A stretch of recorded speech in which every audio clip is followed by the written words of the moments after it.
విన్నా.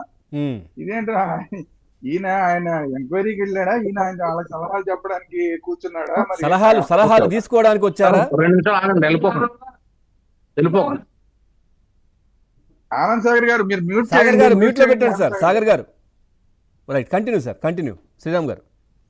ఇప్పుడు అదే ఆయన ఎందుకు ఆయన్ని ఆ అధికారులు ఈయన ప్రశ్నించారా, ఈయన ఆయనకి వాళ్ళకి సలహాలు చెప్పి అలా మాకు మార్గదర్శనం చేయండి అంటే వాళ్ళకి మార్గదర్శనం కాదు, ఇప్పుడున్న టీటీడీ సలహా మండలి ఏదైతే టీటీడీ అధికారులు ఎవరైతే ఉన్నారో ఆ ఇప్పుడున్న చైర్మన్ కానీ మిగతా వాళ్ళందరికీ కానీ సలహాలు చెప్పమన్నాడు. మరి ఏంటి నాకు అర్థం కాదు.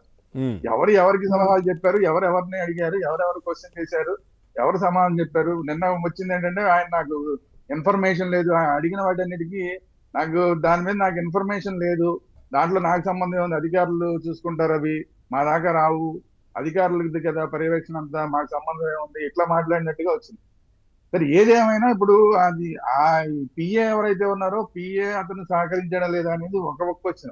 ఇప్పుడు మీరే చెప్తున్నారు పిఏ సరిగా సహకరించలేదు, సరే ఏదో వాళ్ళు సిట్ అధికారులు వాళ్ళ స్టైల్లో వాళ్ళు క్వశ్చన్ చేశారు.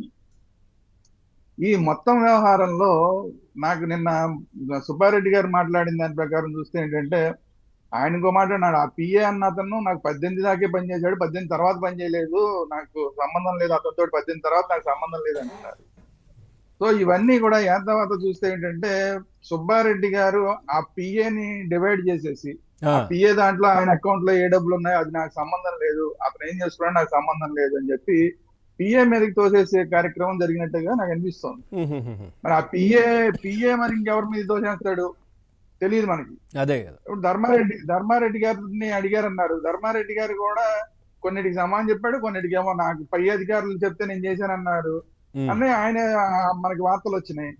మరి పై అధికారులు చెప్పినా పైన అధిష్టానాలు చెప్పినా కూడా ఈయన చేశాడంటే ఈయన బాధ్యత వహించాలి కదా, ఈయన కదా, ఈయన బాధ్యత వహించాలి కదా, నాకేం సంబంధం అని మరి ఈయన అంటున్నాడు. ఇప్పుడు అందరూ చేతులు దులిపేసుకుంటే అప్పన్న అతను ఆ పిఏ అతను చేతులు దులిపేసుకుని, సుబ్బారెడ్డి గారు చేతులు దులిపేసుకుని, ధర్మారెడ్డి గారు చేతులు దులిపేసుకుని, ఇప్పుడు ఎవరు సిట్టు బాధ్యత వహిస్తారు, మొత్తం నీ వ్యవహారాన్ని ఎవరు బాధ్యత వహిస్తారు నాకు అర్థం కాదు. వీళ్ళ మాటలు వీళ్ళ వ్యవహారాలు వీళ్ళు చేష్టలు చూస్తుంటే అంటే. ఇంకోటి ఇప్పుడు సిట్ అధికారులు ఇప్పుడు ధర్మారెడ్డి గారిని ఎందుకని అదుపులోకి తీసుకోలేదు, ప్రశ్నించి వదిలేశారు. ఇప్పుడు అసలు అందరికన్నా మెయిన్ ఆయన కదా, ఆయన కదా అందరికన్నా బాధ్యత వహించవలసిన వ్యక్తి ఆయన కదా, ఆయన ఇప్పుడు దాకా ఎందుకని అదుపులోకి తీసుకోలేదు. సరే అప్పన్న దగ్గర దొరికింది, మరి ఈ సుబ్బారెడ్డి గారి పిఏని ఆయన ఏమన్నా ఇన్ఫర్మేషన్ వచ్చి ఉంటే దాని మీద ఈయన అడిగారు, ఈయన సహకరించాడా సహకరించలేదా, సహకరించకపోయినా కూడా ఇన్ఫర్మేషన్ ఈయనకి సంబంధించి ఈయన బాధ్యత ఉంది అంటే కనుక ఈయన్ని కూడా మరి అదుపులోకి తీసుకోవాలి కదా, మరి నోటీస్ అన్న ఇవ్వాలి కదా, మరి నోటీసులు ఇవ్వలేదు, మరి అదుపులోకి తీసుకోలేదు అంటే ఏంటి, మరి ఫ్రీగా మళ్ళీ ఇంకోసారి పిలుస్తాం అవసరమైతే పిలుస్తా ఉన్నారంటే సరైన ఆధారాలు ఏమి దొరకలేదా, మరి ఎందుకని ఆయన్ని ఫ్రీగా వదిలేశారు. ఇప్పుడు ఇది కాదు, చాలా క్వశ్చన్స్ అరైజ్ అవుతున్నాయి. నా సుబ్బారెడ్డి గారు అయిపోయి ఆయన్ని ఫ్రీగా వదిలేసిన తర్వాత చాలా క్వశ్చన్స్ అరైజ్ అవుతున్నాయి. ఇప్పుడు ఆయన్నే ఫ్రీగా వదిలేస్తే రేపొద్దున మళ్ళీ ఆయన తర్వాత వచ్చిన ఇంకొక చైర్మన్ గారిని ఆయన పట్టుకుని ఆయన్ని క్వశ్చన్ చేస్తే మాత్రం ఆయన ఏం చెప్తాడు, ఎప్పటి నుంచో వచ్చింది, నేనే దాన్ని కంటిన్యూ చేస్తున్నాను తప్ప ఎప్పటి నుంచో ఉన్నదే కదా అంటాడు. మరి సుబ్బారెడ్డి గారు ఇంకొక మాట మాట్లాడుతున్నారు, ఆయన తర్వాత వచ్చిన చైర్మనే కాకుండా ఇప్పుడు ఈ ప్రభుత్వం వచ్చిన తర్వాత కూడా 4 ట్యాంకర్లు వచ్చినాయి, అవి మళ్ళీ కల్తీనే అవునా కదా, దాని మీద కూడా మరి స్పష్టత ఇవ్వాలి సిట్ అంటున్నారు ఆయన. సిట్ ఎట్లా ఇస్తుంది సార్, అంటే వాళ్ళంతా చెక్ చేసుకుని ఇవన్నీ జరుగుతున్నాయి కదా, మొత్తం ఎంక్వైరీ చేసిన తర్వాత సిట్ దాని మీద కూడా ఎంక్వైరీ చేస్తుంది కదా, ప్రభుత్వం వరకే కదా కాదు కదా, మొత్తం అంతా ఎంక్వైరీ చేస్తారు కదా. మరి తర్వాత 4 ట్యాంకర్లు అంటే ఈ ప్రభుత్వం వచ్చిన తర్వాత ఇంకో 4 ట్యాంకర్లు వాటి గురించి సుబ్బారెడ్డి గారు మాట్లాడతారు. అంటే ఏంటి ఆయన ఏం చెప్తున్నారంటే, అంటే అప్పటికి బయట పడలేదు కదా సార్, ఇప్పుడు 4 ట్యాంకర్లు వచ్చేంత వరకు విషయం బయట పడలేదు. అదే కదా ఇప్పుడు ఆ 4 ట్యాంకర్ల గురించి మాట్లాడుతున్నాడు. అంతకు ముందు ఎన్ని ట్యాంకర్లు వెళ్ళిపోయినాయో తెలీదు, ఈ 4 ఏళ్ళు తర్వాత ఆయన 2 ఏళ్ళు మొత్తం 6 ఏళ్ళు ఏం జరిగిందనేది తెలియదు. ఇప్పుడు ఈ 4 ట్యాంకర్ల గురించి మాట్లాడుతున్నాడు. అంటే ఆయన ఏం చేస్తుంది, నేను చెప్పదలుచుకుంది ఏంటంటే ఆయన తన మీద బాధ్యత తగ్గించేసుకుని ఆ పిఏ మీద సగం బాధ్యత తోసేస్తున్నాడు. 2018 తర్వాత ఆడికి నాకు సంబంధం లేదని కొంత అతని మీద తోసేసాడు. 2018 తర్వాత అతని అకౌంట్ లో గేమ్ వచ్చినా కూడా అది నాకు సంబంధం లేదని చెప్పే ఉద్దేశంలో ఉన్నట్టున్నాడు ఆయన. అదే సార్.